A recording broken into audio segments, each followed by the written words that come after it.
to the Optimal Fitness Systems Module 1, where we're going to be going over everything you need to do to establish the ground base for the program you're going to be implementing later on down the road. Initially, first things first, pre-activity screening. It's a simple questionnaire to see if there's any medical concerns that you should be aware of, and whether or not you should refer your client back to their doctor before they start to engage in more vigorous types of activities. Second thing you want to do is a fitness assessment. You want to establish those baseline measurements.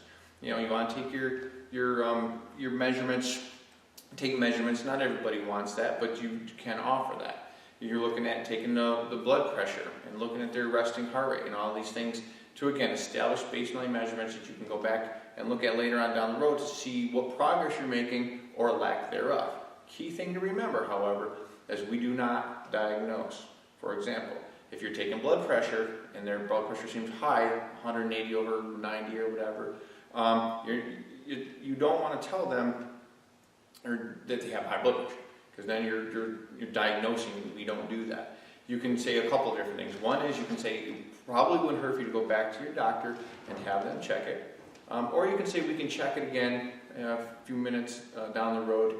They might have a little bit of that white coat syndrome where the blood pressure is up simply because they're nervous.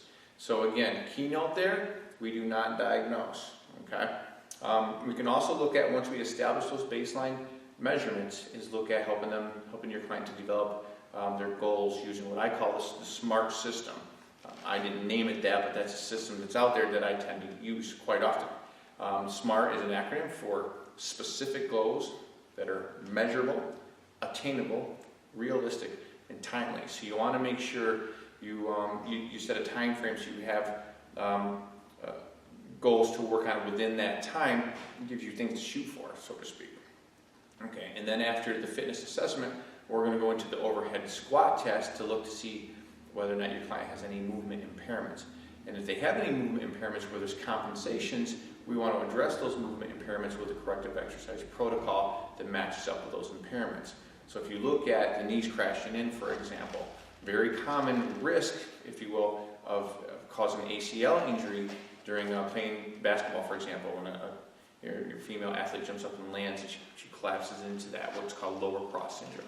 So now she's looking at possibly injuring that ACL because of landing with that movement impairment.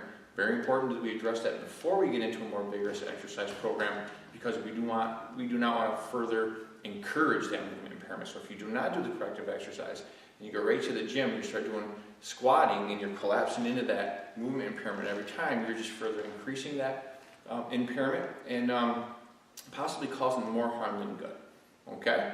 So in the next video, we're going to get into the fitness assessment part, and I'll see you there.